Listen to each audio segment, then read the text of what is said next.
So we're checking out our footers here. We got our boom pump right there. I want you to notice the incline that it's on. It's on a steep incline. We were actually told that this was impossible, couldn't do it, truck would tump over.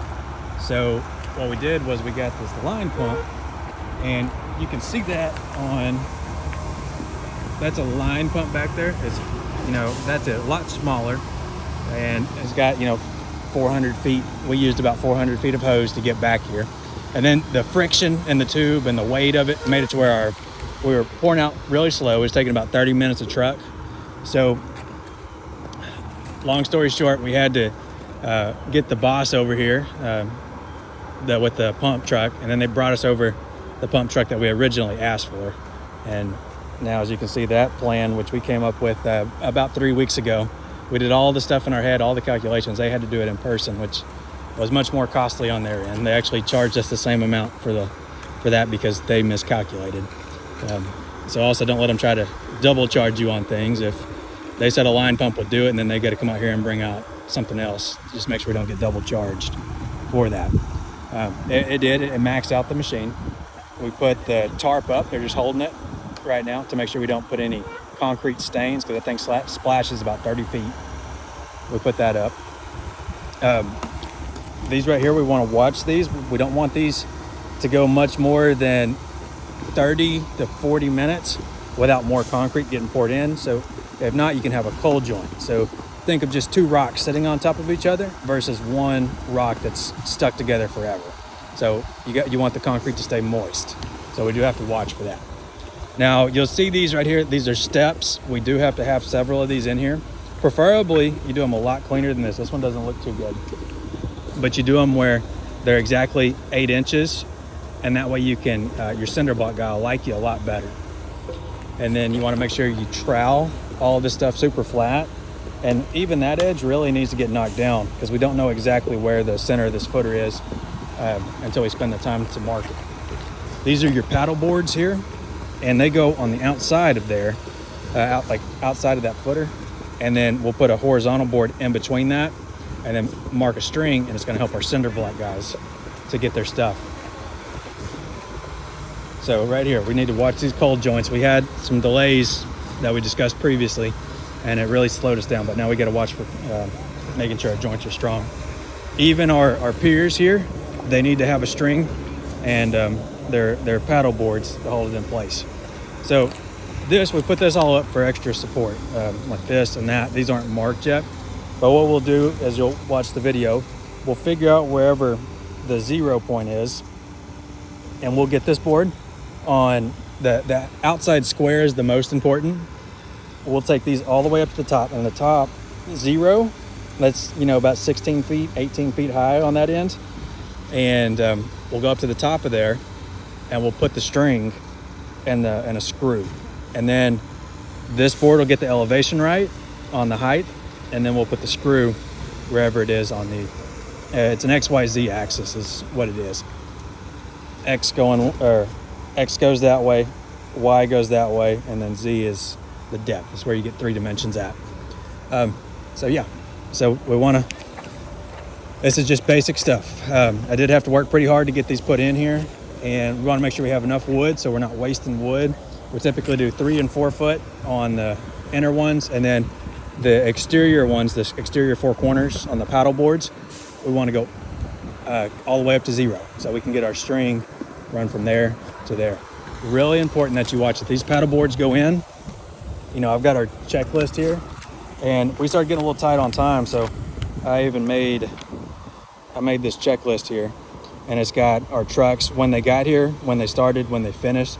And you know, the guys, they were complaining a lot, and really they over dramatized the entire situation. We could have drained out 5 trucks, 30 minutes a truck, and been out of this whole thing in 2.5 hours. But we're now, you know, dragging this out for 4 hours so they could have their boom pump. So anyway, all that to say, don't let the guys sway you. Make sure you go off of the correct Silverfield protocols, the principles, the checklist. We don't take advice from pump truck companies or cement trucks. We don't take advice from them. They tried to come out here this morning And first off, they told us that a boom truck couldn't fit out here. They were wrong on that. That cost us a week and a half. And then they came over and they wanted to do that concrete, how the cement truck and the pump are where they connect. They wanted to do that in the street, which would have entailed us having to chip concrete out of the street most likely. We did have to take a flathead shovel. You should always have a flathead shovel for this job. And we had to scoop concrete out of the street. I then told them to bring it down there and put it in the grass, because you can see the guy dropping. You can see that concrete dropping even as we speak. I then told them to park right there. So anyway, make sure you're using proper judgment when you're out here, and make sure you're also watching the prices on things, because this truck right here, $250 an hour. So, and it's a 4-hour minimum, but if it chops into 5 hours, and they got to clean the truck too, so they got to clean the truck, and that's on your time clock. So keep the price in mind, but there's concepts that you have to watch. You've got to watch your concrete truck, make sure they're moving efficiently. You want to make sure you don't have one sitting up the street like we had, where you can't see them hiding back there. You want to make sure you take notes of when they get here and then how long it takes them to empty. You want to make sure you got 6 or 7 guys to make sure they can handle the whole load. If you don't have a pump, you even need more guys than that, and a line pump. You also need about 3 extra guys, because this arm does most of the work. But if you just have the hose, which is what the line pump does, it takes several people to lift those. A hose full of concrete's really heavy. There's our other truck. We're going to record that time on here. But we're going to watch our guys, we're going to watch the pump truck operator, and we're going to watch the concrete. And really, all these paddle boards, they need to be cut the day that rebar is put in. All those paddle boards, they need to be cut and laying down next to where they need to be. I don't want any work done on the day of the pour. I want it all done the day before. It's each truck's about $2,000. It's $2,000 for the pump, and then the labor, depending on the footer, the labor's $2,000 to $5,000. So, and not to mention your labor as well. So it's a very large investment. I mean, we can if it's each concrete truck. So we have 5 concrete trucks. So that's $10,000. So in this day alone, we're spending about $15,000 to $20,000, and it all happens within about a 6-hour period, sometimes within a 4-hour period. So you have to watch what's going on. The guys, they're probably going to try to goof around, and that's all fine, but you got to really keep an eye to make sure that jobs are getting done. You see, we're still getting our boards in. Those are a little bit tall. They could be shorter, so we don't run out of boards towards the end. Those could be about 2 foot shorter, because this is 0, down there 16, and that corner right there is about 3 feet is where the elevation is for it. So those could be shorter. Use a level when you're putting those in. And a lot of times you're going to need boards on the sides if the concrete's not super dry yet, and it's a tall board. Like those are 16-foot boards, so we had to put boards on the sides to help support them. But all this stuff you've got to watch for. Look in the coolers of the drinks. Make sure there's no beer in there. I'll show you what I'm talking about here. Yeah. So as you're walking around,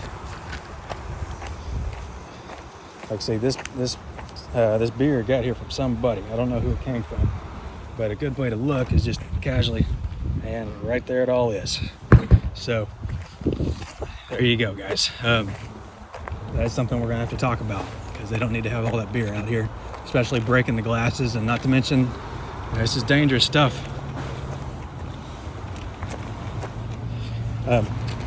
Make sure they don't take stakes out of the ground. They tried to pull that one out this morning. Make sure they don't pull any stakes out of the ground. And then when you're over here, I really wish I would have caught this earlier, but they use $10 a piece pins, really $12 a piece pins. So we got about $100 worth of pins out here in the concrete getting dirty. So we might pull those out at the end after the stuff has been dry for about an hour. We'll see.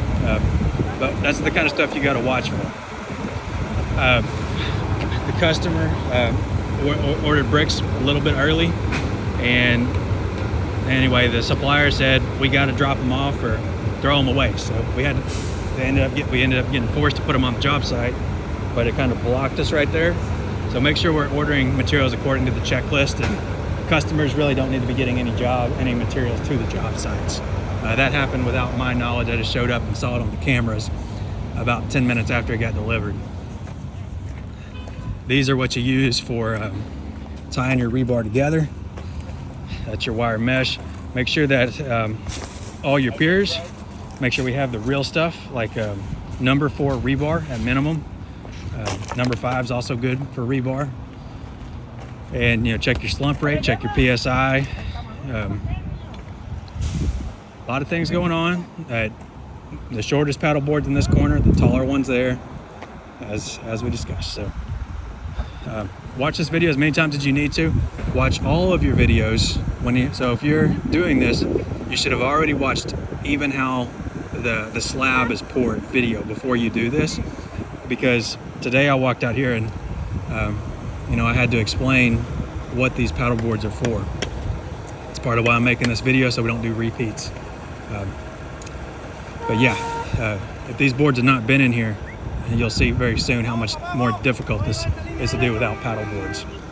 So guys, a lot of things to keep in mind, and watch your job sites really, really close. This entire time you're going to be walking back and forth, up and down the hill.